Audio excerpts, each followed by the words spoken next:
Hello बच्चों बच्चों ये एक्सरसाइज 2 का वीडियो नंबर 2 है, जिसमें हम डिफरेंट वेरिएशन वाले क्वेश्चंस करेंगे।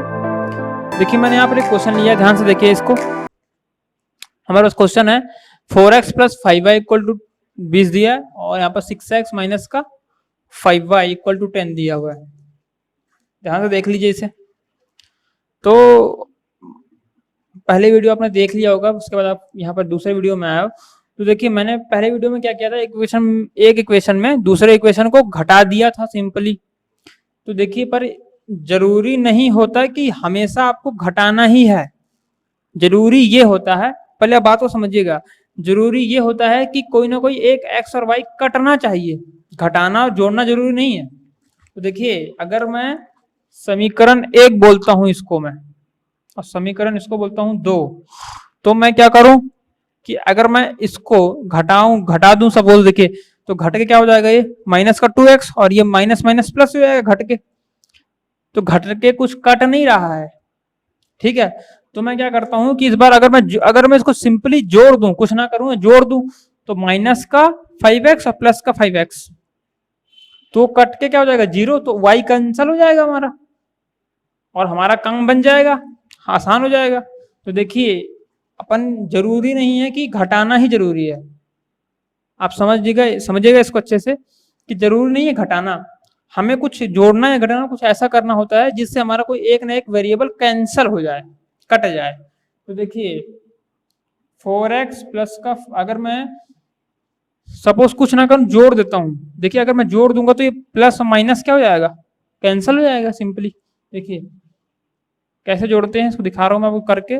समीकरण 1 में समीकरण 2 को जोड़ने पर, अब मैं घटाना नहीं लिख रहा हूं, है ना, जोड़ने पर।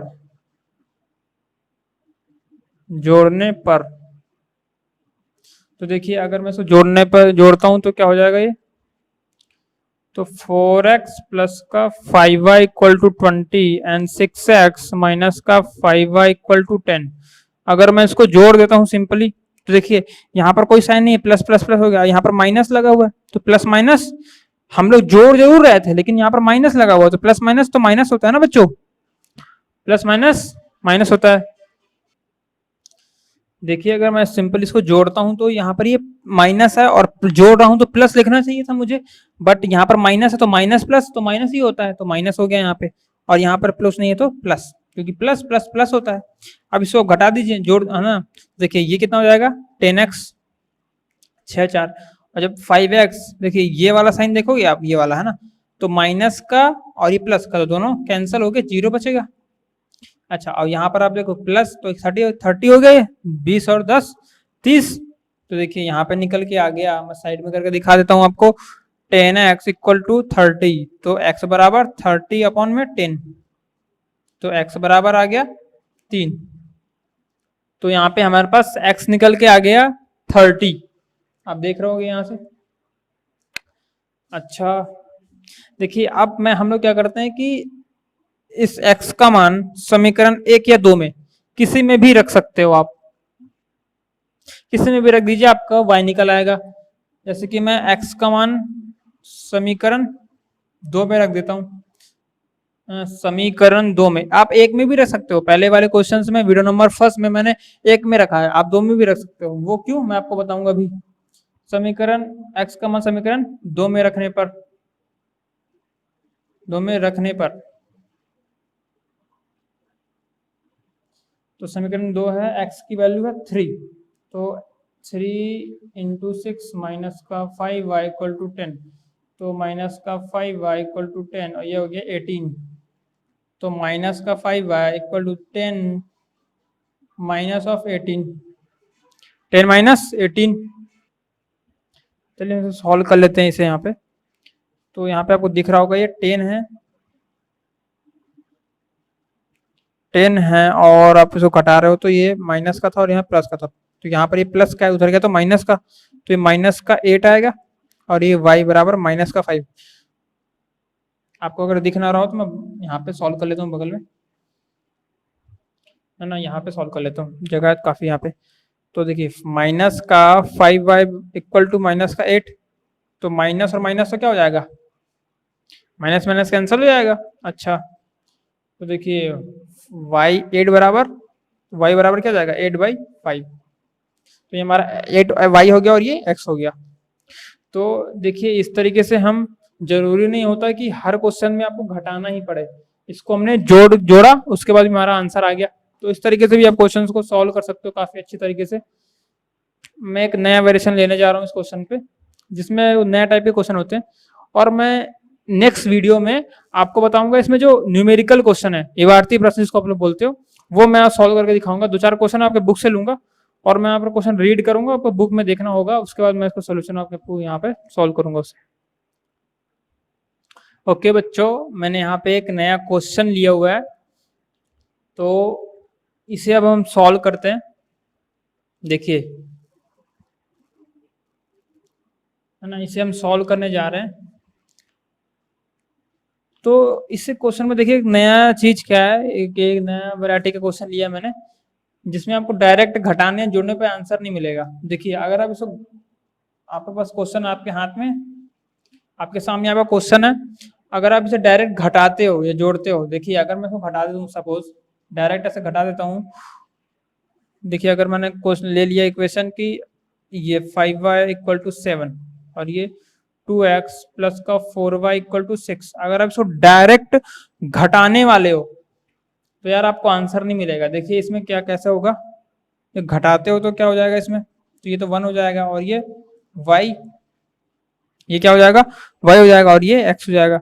देखिए इस पे इस बार ना तो आपका x कैंसिल हुआ है और ना ही y कैंसिल हुआ है, बल्कि एक नई प्रॉब्लम क्रिएट हो गई है, x + y = 1।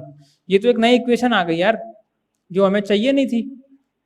हमें तो x चाहिए था और y चाहिए था, क्योंकि वो दोनों जो दो रेखाएं हैं ये, वो दोनों कहाँ कट कर रही हैं, हमें इस बिंदु के निर्देशांक चाहिए थे, और लेकिन ये तो हमारे पास एक नई कहानी स्टार्ट हो गई। तो देखिए इस तरीके से हम लोग इसको नहीं करते हैं, है ना।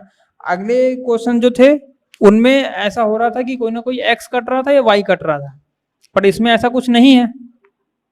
तो इसको आप नोट करिए और कट करिए कि भैया ऐसे क्वेश्चन सॉल्व, है ना, जो इस तरह के क्वेश्चन होते हैं वो ऐसे सॉल्व नहीं करिए, है ना, इसको ऐसे सॉल्व नहीं करना है। इसका जो तरीका होता है वो मैं आपको बताने वाला हूँ अभी, तो इस चीज को देख लीजिए, है ना। कई बच्चे ऐसे गलतियां करते हैं, फिर उनको लगता है यार क्वेश्चन सॉल्व नहीं हो रहा है ना, मेथड गलत है क्या, तो ऐसा कुछ नहीं है। तो इसमें देख लीजिए आप, देखिए इसका प्रॉपर तरीका क्या होता है मैं आपको बता दूं। देखिए इसको नोट कर लीजिए और कट करिए, कॉपी में नोट करिए इसको।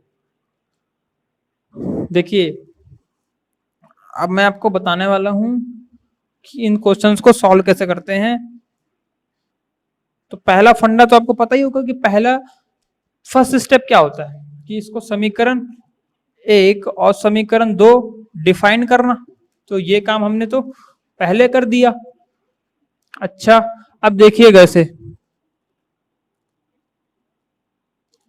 देखिए यहाँ पर 3x और यहाँ पर 2x, यहाँ पर 5y 4y, तो कोई सेम तो हो यार, मतलब कि यहाँ पर भी 2x हो यहाँ पर भी 2x, तो घटाएंगे तो कट जाएगा, लेकिन कुछ सेम ही नहीं है, कुछ भी इसमें समान नहीं है, तो फिर क्या करें, तो समान करना पड़ेगा।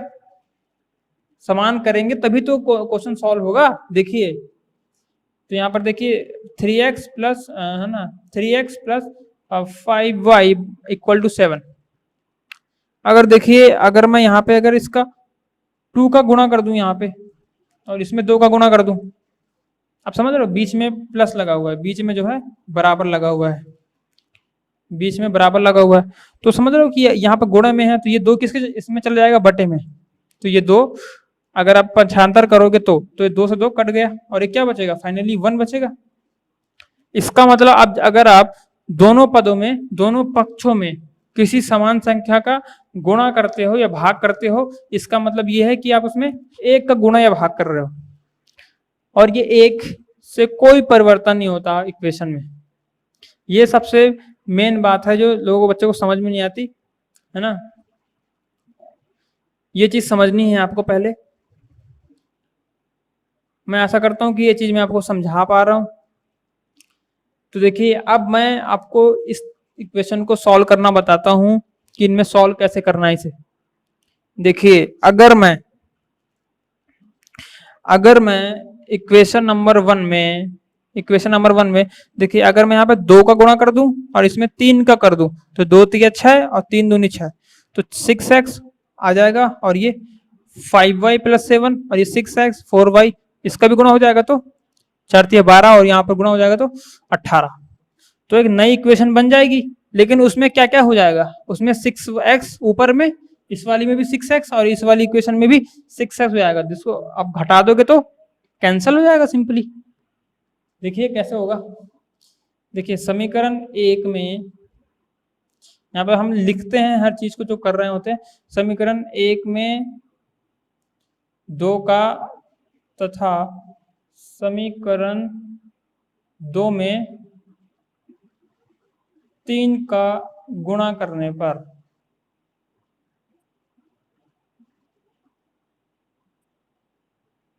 यहां पर समझ लीजिएगा इसे अच्छे से। देखिए यहाँ पे समीकरण 1 में 2 का तथा समीकरण 2 में 3 का गुणा करने पर, अगर आप ऐसा करते हो तो आपको क्या मिल जाएगा। यहाँ पे देखिए समीकरण 1 में 2 का गुणा कर रहे हो तो 2 का गुणा कर दीजिए, तो 6x + 2 का गुणा यहाँ भी होगा तो 10y = 2 का गुणा यहाँ होगा तो 14। अब समीकरण 2 में 3 का गुणा करने पर, समीकरण 2 ये है, इसमें 3 का गुणा करेंगे तो ये 3 का गुणा करेंगे तो 6x + 12y = 18, 6 18 है ना। तो देखिए अब देखिए यहाँ पे आप इसको समीकरण 3 बोल दीजिए, समीकरण इसको 4 बोल दीजिए, ठीक है बच्चों। तो हमारे पास देखिए अब अगर मैं समीकरण 3 में समीकरण 4 को घटा दूं तो देखिए यहाँ पर x और x यहाँ पे अब कट जाएगा। अब हमारे पास जो इक्वेशन नई बनी है उसमें ये x कैंसल हो रहा है, तो अब हम इसे घटा सकते हैं। तो देखिए अब इसे घटा दीजिए, है ना। समीकरण यहां पर लिख देता हूं कि घटाने पर, है ना। आप यहाँ पर पूरा लिख सकते हैं कि समीकरण 3 में समीकरण 4 को घटाने पर। अच्छा देखिए समीकरण 3 में घटाने जा रहे हैं तो माइनस माइनस माइनस, अब घटा देंगे तो ये x कट जाएगा, 6x दोनों बराबर सेम थे। तो देखिए यहाँ पे आ गया, ये बड़ी संख्या माइनस में है तो माइनस का 2y बराबर में माइनस, बड़ी संख्या माइनस में है तो माइनस का 4y, तो वहां पर ये निकल आया। और मैं आपको यहाँ पर बगल में करके दिखा देता हूं, तो माइनस का 2y बराबर माइनस का 4, तो y माइनस माइनस तो कैंसिल हो गया, और क्या फिर 4/2 करोगे तो 4/2, तो y बराबर आ गया 2, तो y बराबर 2 आ गया। और अब y को उठा के आप कहाँ रख दोगे, y बराबर 2 आ गया। अब y को उठा के समीकरण 1 में रख दीजिए तो x निकल आएगा। फिर देखिए इसको प्रॉपर नोट कर लीजिए आप लोग। देखिए आपको दिख रहा होगा यहाँ पे, अगर आप y बराबर 2 रखते हो समीकरण 1 में तो 3x + 5y की मान है 2 बराबर 7, तो ये हो गया 3x और ये 10 बराबर के उधर जाएगा तो 7 माइनस का 10 तो माइनस का 3, x बराबर 3x, तो x बराबर क्या जाएगा माइनस का 3/3, तो x बराबर आएगा माइनस का 1। देखिए बच्चों इस तरीके से हमने x और y दोनों को निकाल लिया है, यहाँ पे x को भी निकाल लिया और y भी निकाल लिया। इस तरीके से हम इस क्वेश्चन को सॉल्व कर सकते हैं। तो देखिए इस चीज को समझिए, यहाँ पे हमेशा जरूरी नहीं है कि कट जाए, तो हम अगर नहीं कट रहा तो हम किसी भी संख्या का गुणा करके x और y के जो सामने होते हैं गुणज, मैंने बताया है पहले कोफिशिएंट जो होते हैं उसे समान करके, कोफिशिएंट समान करके, है ना। जैसे 3 के सामने है x के सामने है 3 तो x का कोफिशिएंट होगा 3, तो कोफिशिएंट को समान करके हम इसको काट सकते हैं, फिर घटा देंगे तो हमारा एक, देखिए यहाँ पर x कट गया, पहले हमारा x + y = 1 आ रहा था, देखिए यहाँ पर x कट गया और y बस निकल आया, तो y का मान निकल आया। इस तरीके से बच्चों इस क्वेश्चन को हम सॉल्व कर सकते हैं, इसे अच्छे से नोट कर लीजिए। और बच्चों मैं आपको बता दूं कि इस तरीके से इस आपके बुक में काफी सारे क्वेश्चन दिए हुए हैं, तो बच्चों जाइए उन क्वेश्चन को सॉल्व करिए, अपनी फेयर कॉपी में उसे नोट करिए, सारे क्वेश्चन सॉल्व करिए, है ना, प्रैक्टिस करिए। और ये मैथ्स आपकी पूरी प्रैक्टिस पे डिपेंड होती है, अगर आपकी प्रैक्टिस अच्छी है तो आप एग्जाम में भी बहुत अच्छा करोगे। ओके बच्चों, गुड बाय। यहाँ पर हम वीडियो को खत्म करते हैं। नेक्स्ट वीडियो में मिलेंगे जिसमें हम लोग न्यूमेरिकल बेस्ड क्वेश्चन डिस्कस करेंगे जो भारतीय प्रश्न है एक्सरसाइज नंबर 2 के। ओके बच्चों, गुड बाय।